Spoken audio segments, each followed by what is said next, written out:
Welcome back, family. You know what I need y'all guys to do. Go ahead and hit that subscribe button for me, guys. My channel is growing. Despise not small beginnings. You understand? Hit the like button. Hit the share button. Comment, family. I'm trying to get into the YouTube algorithm. YouTube tripping sometime, but I'm going to keep peddling it anyway. Support my channel by going to the Cash App, guys, and donating there. It's $Drummer1980. I do appreciate you in advance. You also can support my channel by clicking on the super thanks located under the video, guys. Donating there as well. And like how I tell each and every one of y'all, I do appreciate you tenfold over, hands down. I'm proud that you're rocking with me. Well. I'm back one more time, guys. You know my motto. I don't make believe, I make believers, family. I'm your gracious host, Drummer 1980, hailing from Columbia, South Carolina. I hope you're having a good day today. And if that's not the case, ask yourself why. Because remember, happiness is an inside job. Did you hear me?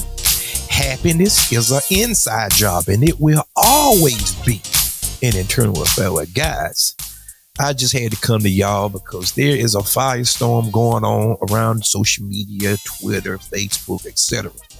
about Caitlin Clark. I see a lot of these commentators just tap dancing and bootlicking, guys. This is shameless.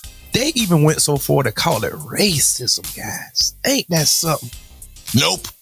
Caitlin Clark, you can't touch Caitlin Clark because she's flopping, she's falling down, she's playing the victim card. Oh, so you don't believe me? I'm gonna call you to the screen, guys. Let me show you something, okay?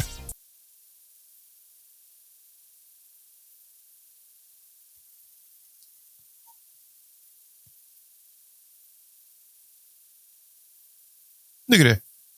Somebody barely touched it. Oh, my stomach, my crotch, my groin area. Call the fire. Complain. Look, guys. Ridiculous. Victim mode.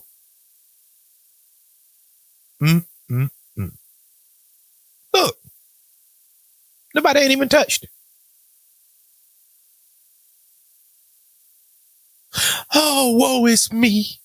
Oh my God. Utterly ridiculous. Ridiculous, I say. Look closely, guys. Look.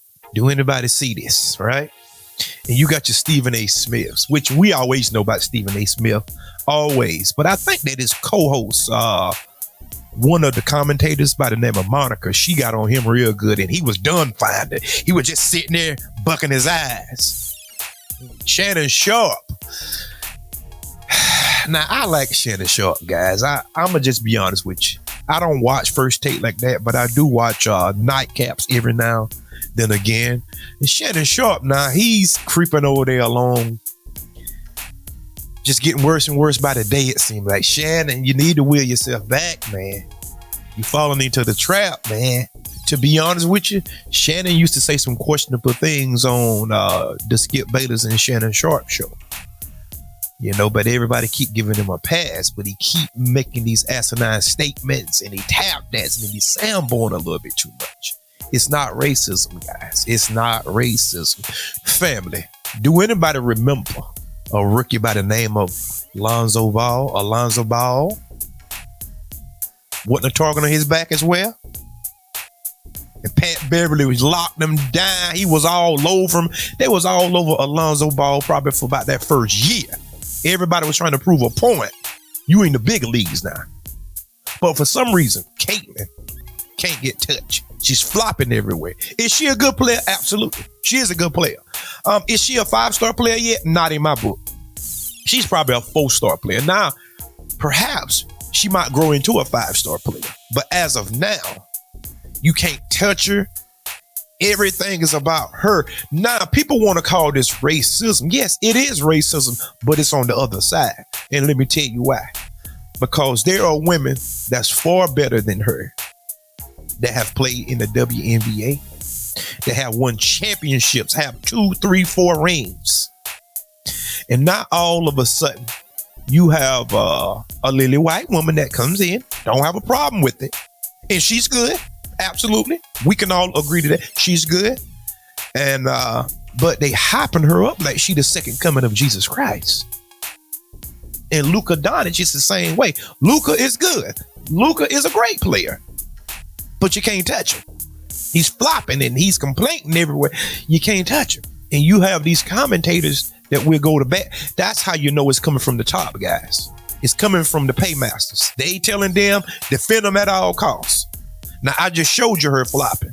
Luka is the same way. They are both great players. Hands down, right? We can all agree to that. They get calls that's questionable, guys. And we all know that. It's not something that I'm just pulling up out of my glutes. Come on, guys. And these commentators just standing in front of every bullet. Caitlin Clark flopped. She haven't won nothing yet. Is she good? Yes. But why is it that America is so infatuated with her? Is it her talent or is it her skin color? God almighty no, huh? You want to talk about this? They always been this elephant in the room what most people choose to not deal with and talk about. But let's have a conversation about it quickly before I go. They always been this thing about the great white hope. And Tom Brady was the exact same way. Tom Brady was a great player. We all can agree to that. But you couldn't touch Tom Brady. And we know this. If y'all sit there and lie to yourself, that's one thing. But you ain't gonna lie to me. Because I have better sense than that. Let's talk apples and apples. They always been this thing around Tom Brady. You can't touch him because they'll throw a flag on you. We all know that. They always some type of crutch. Or they always have to make some type of concession for these white athletes. If they go compete, just compete and just be great. And I think Luka is good enough to compete and just be great. I think Caitlin is good enough to be great. But don't try to make it like she's some type of damsel in distress. They trying to paint a narrative for you. Now, granted, Angel Reese took a hard foul the other week back here. And we all seen that. That was without question. And you know what she said? After the game, she thanked the opponent. She says, I know that I'm a rookie. I don't get no special treatment. Thank you for that. Because I'm competing, basically. I'm just paraphrasing. Now, if that was Caitlin Clark and somebody would have did that, oh my God, they would have been fine. They would have probably got ejected for 3 or 4 games. Now, if somebody fouling her just unnecessary, not hip checking, because there is a video out where somebody hip checking and she just falling all the. This just simply a hip check, guys. This is competition. You in the big leagues. You out there with a bunch of studs, and you think that they just gonna take it easy on you? You marked. You have a target on your back. It's competition. So stop crying. And everybody try to make concessions. No. If you want to get down, let's get down. If you want to play ball, play ball.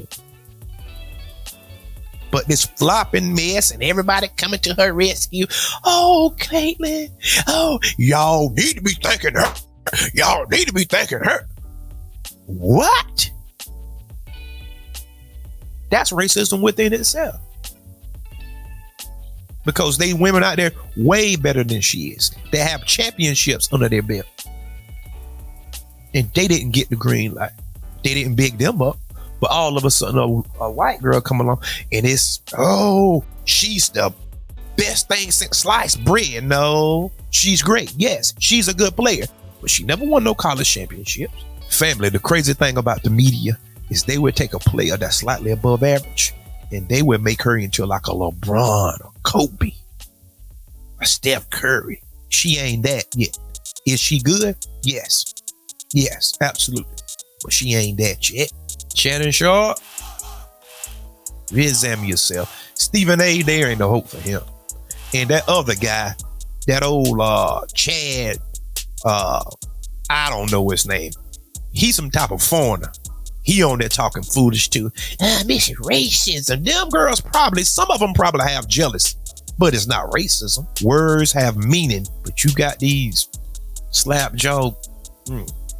I wanted to say something else, but I just better be careful with my words. I'ma just be selective with my words, guys. But guys, pay attention to what's going on around you. Don't let the media paint a narrative for you. And that's the problem. Everybody want to follow the media. The media will lead you off the cliff into the pit. And most of y'all will follow. There is an old adage, an old maxim, an axiom, a saying. If somebody else jump off the cliff, you gonna jump with them? Just because somebody dressed in some suits and they act as though they know what they're talking about doesn't necessarily mean they know what they're talking about. You have to be very careful with the media, because Malcolm X did say this a long time ago, and it still stands to this day. The media can paint the bad guy as the good guy and the good guy as the villain. Just keep that in mind. Be very careful with the media. Because the media have a way of painting a vivid picture for you, and they have the loudest microphone, so therefore you're going to get a never-ending scream of a bunch of feces, okay? All right? So just be careful with that. But guys, until next time, peace. And remember, there is more.